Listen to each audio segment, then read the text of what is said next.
If I look like I'm exhausted, it's because I am, but it's because I spent all day reading The Familiar by Leigh Bardugo. So let's talk about it.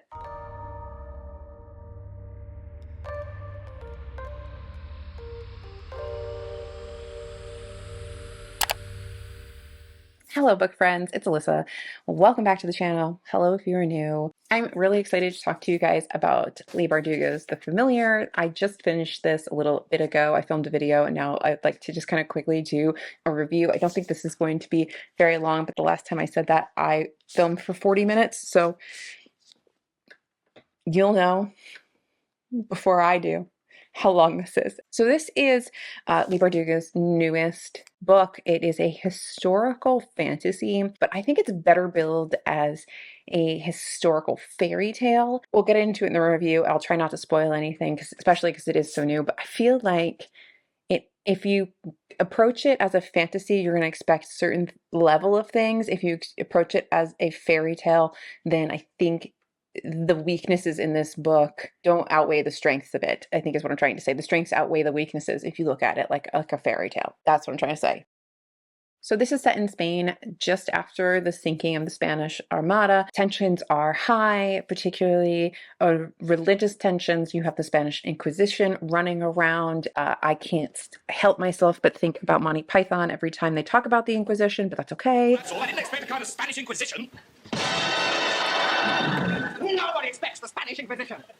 Our chief weapon is surprise. Surprise and fear. Fear and surprise are two weapons. Our fear and surprise and ruthless efficiency are three weapons. Our fear and surprise and ruthless efficiency and an almost fanatical devotion to the Pope are four. No. Amongst our weapons. Amongst our weaponry are such elements as fear. I'll come in again. Anyway, we open with this young girl. Her name is Lucia, Luzia. And she's like a scullery maid, essentially, in a pretty much middling household. The mistress of the house, Donna Valentina, she is kind of like a bored housewife. Like, her and her husband really don't have much going on between them.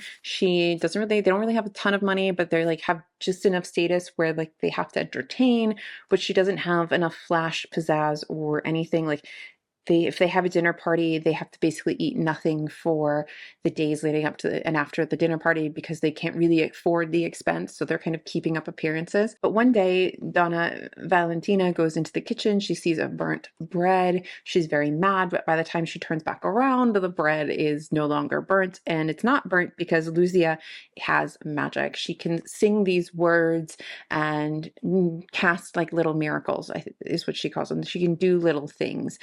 She can't do anything big. She does try it one day where she has a song that can kind of generate things, and she tries to turn something into coins into gold. She tries to basically make something out of nothing, and things turn to spiders and bite her. So there are limitations to this magic, which I do appreciate. I don't like when there aren't limitations to magic and magic systems. But anyway, so Valentina basically realizes that her servant can do something special, and so she tries to use her to gain more social standing by using her as entertainment. So she throws a dinner party and she calls Lucia into the dining room, and asks her to show her magic. Basically, I think she shatters the glass, she reforms the glass, and so she becomes this sort of act for this family. The problem is, one day Lucia gains the attention of somebody who works for like the Inquisition, for the police, for the people who would see her as a potential heretic or could potentially find out her big secret, and that is that she is from Jewish background, a Jewish family lineage. At this time, the Spanish Inquisition was killing lots of people, but was killing a lot of Muslims and Jews and other people they deemed as heretics or just deemed fine to kill because they didn't have to, they could make up something, right?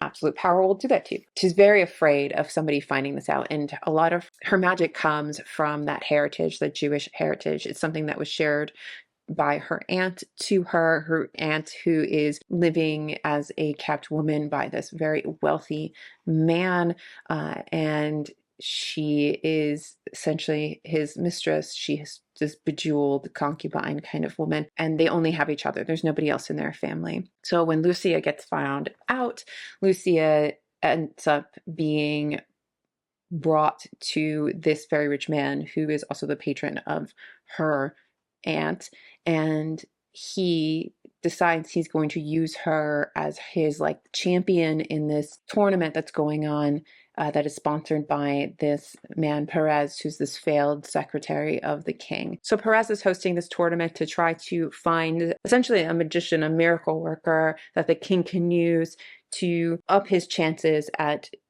beating Queen Elizabeth, to beat England, to bolster his position in the political, like the world stage at the time. But more importantly, Perez is trying to win back favor of the king because he has lost favor. Throughout the novels, there's this kind of push-pull between what is heresy and what is biblically divine miracle, religiously sanctioned miracle. I think that's kind of the best way to say it. I've been struggling for the last 10 minutes trying to say this.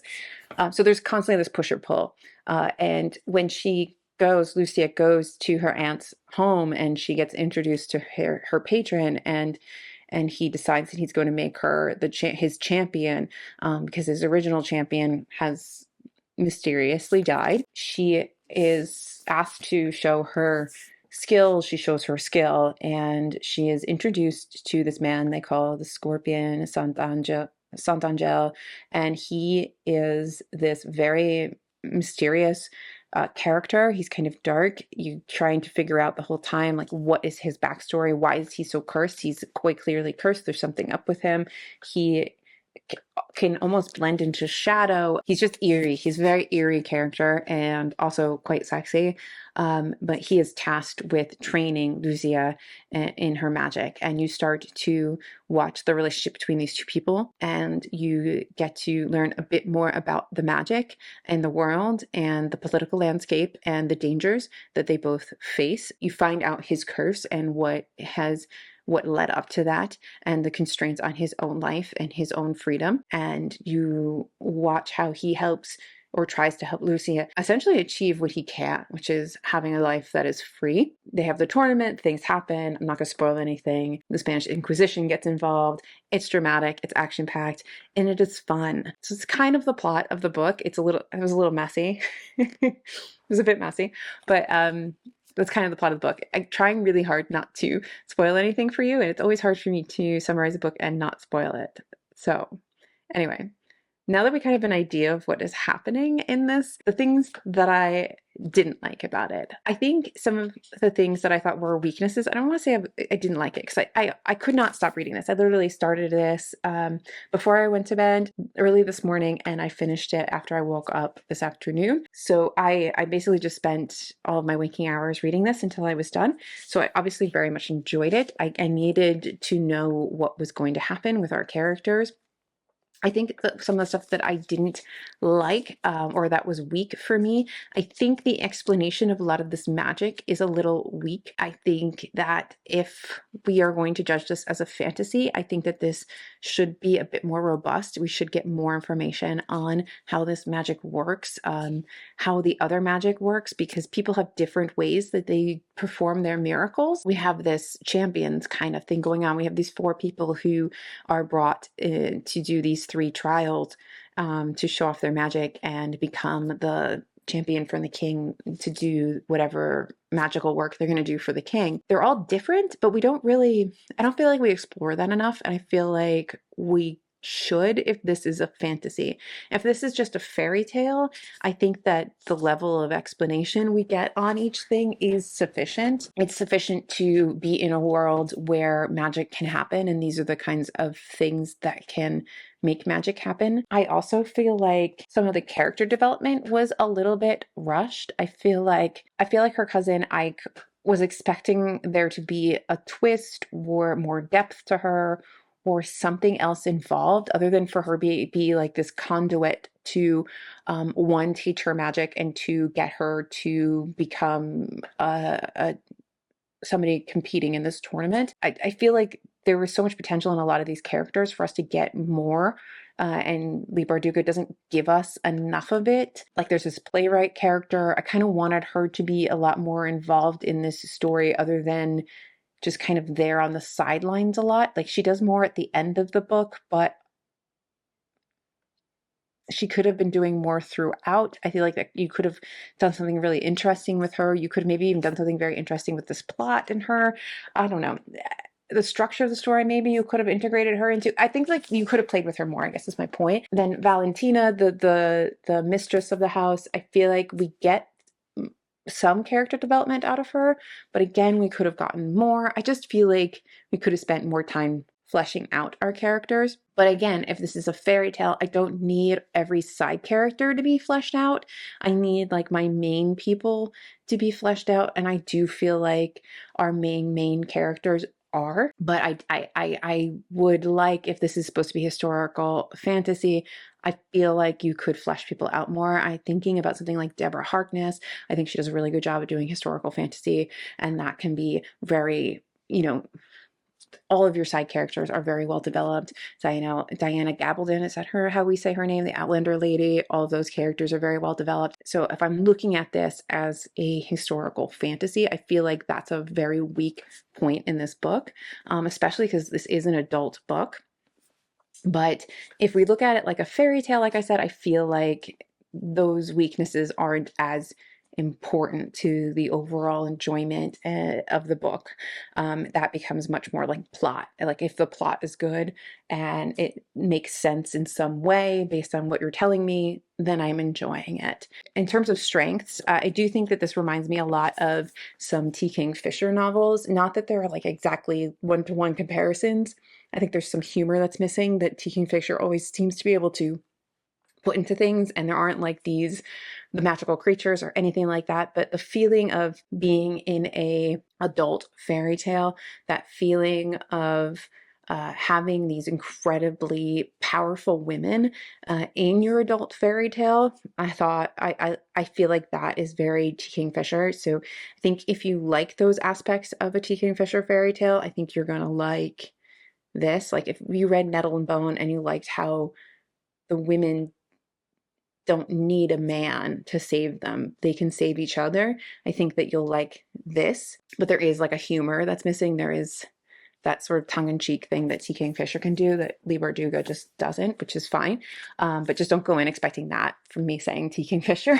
And other strengths, I really loved the romance elements of this. I do think that if this had been a longer book, if she had really wanted to make this like a proper historical fantasy with all of the detail and development and everything, you could have made a really, really beautiful slow burn. As it is, it's sort of like a moderate burn, but I really enjoyed it. I think that our male protagonist is a very kind of sexy and alluring and kind, and I feel like Lucia is she's very powerful and ballsy, and she never does what society wants her to do. She just never does it. And I like that she's constantly going against the grain. And as soon as anybody thinks that they can like pin her down or expect her next step, she doesn't. She does what she wants always. And so she's unpredictable in the best way possible. So I really enjoyed watching her become master of her surroundings. I really enjoyed this look at being a woman in a society like this and how oppressive it is to be a woman, how little there is for you. At the end of the day, like the men just have everything. There's so many moments where the characters say something like, well, of course, because he's a man or whatever. And I really liked those little moments where they touch on life as a woman and patriarchy, and how there's almost this question of what do you have to trade to get the life that you want. Most people in this book, if they have some level of comfort in their lives, they've had to trade some other piece of themselves for it. And Lucia doesn't want to trade anything. She doesn't want to sacrifice any of herself really to be able to live a life beyond hiding in the shadows as a scullery maid, fearing that one day the Inquisition is going to find out that she, one, has this magic, and more importantly, two, that she's Jewish, because that just means death. There's got to be more to life than that fear and sleeping on the floor and just being a servant and having like a boot on your neck. And she's determined. Like when she finally has her opportunity, I mean, she is determined and determined and determined to make that better life for herself. And I love watching her succeed and stumble, succeed and stumble, succeed and stumble. And I love this. I thought this was just a fun book. I don't think this is going to be like my best book of the year. I don't think this is even going to be my best book of the month or the quarter, but I really loved this and I would like to see more of this from Leigh Bardugo. I think that she does a good job with the historical context and facts and giving you enough information to understand and place this in time, but without it being like too detailed. So maybe you lose some of the fun of the book. But I think my main takeaway is that this is a fairy tale. This is a historical fairy tale. This is not a fantasy. I think for this to be historical fantasy, it needed more, but read as a fairy tale, I absolutely loved this. I could not stop reading it. I thought the romance was lovely. The ending, I love the ending. I'm a sucker for that kind of ending. Love it. Love it. I wish this had been longer. I wish that she had spent a little bit more time on certain things. I want a little bit more of that magical world building. I want a little bit more character development. You've put in these side characters. I want more from them so that I understand their place in the story more than just as tools to make certain things happen, which I know that they are, but I want them to feel more cohesive in the narrative. But I still really freaking enjoyed myself. And I love the Scorpion. I love him so much. I thought he was phenomenal. I think that if Leigh Bardugo does more of these, I'm going to be really, really happy.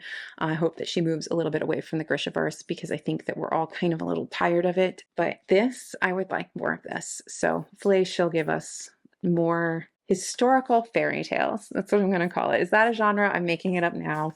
But anyway, hopefully I can edit this into something that is not as discombobulated as my thoughts. I really shouldn't record at almost 1 a.m, but here we are.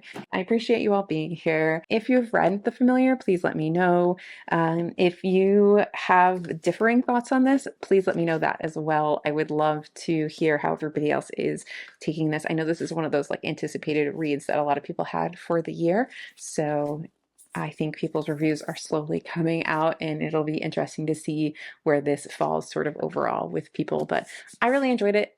I just really do. Like I said, I think that if you are judging this as a historical fantasy, given the fact that things that are like in that genre are like the All Souls trilogy and Outlander and some other things, it does very much fall short of those kinds of books. But as a fairy tale, I think that this is phenomenal. And the ending is much more like folklore, fairy tale, even bordering on mythological kind of vibes. So I'm going to stick in the camp that this is a fairy tale and I loved it. So that's it. I'm done rambling. Thank you guys for watching. Like and subscribe. Subscribe to my newsletter if you haven't down below, so you can find out what I'm reading every week, things I love, etc., etc. Otherwise, I'll see you in my next video, whatever it may be, because it's my channel and I can do whatever I want. Bye. So just sit with me, talking to the night until the morning, building chemistry. I don't think I ever wanna go come closer next to me. Trying to find another way to say this, but I think we were meant to be.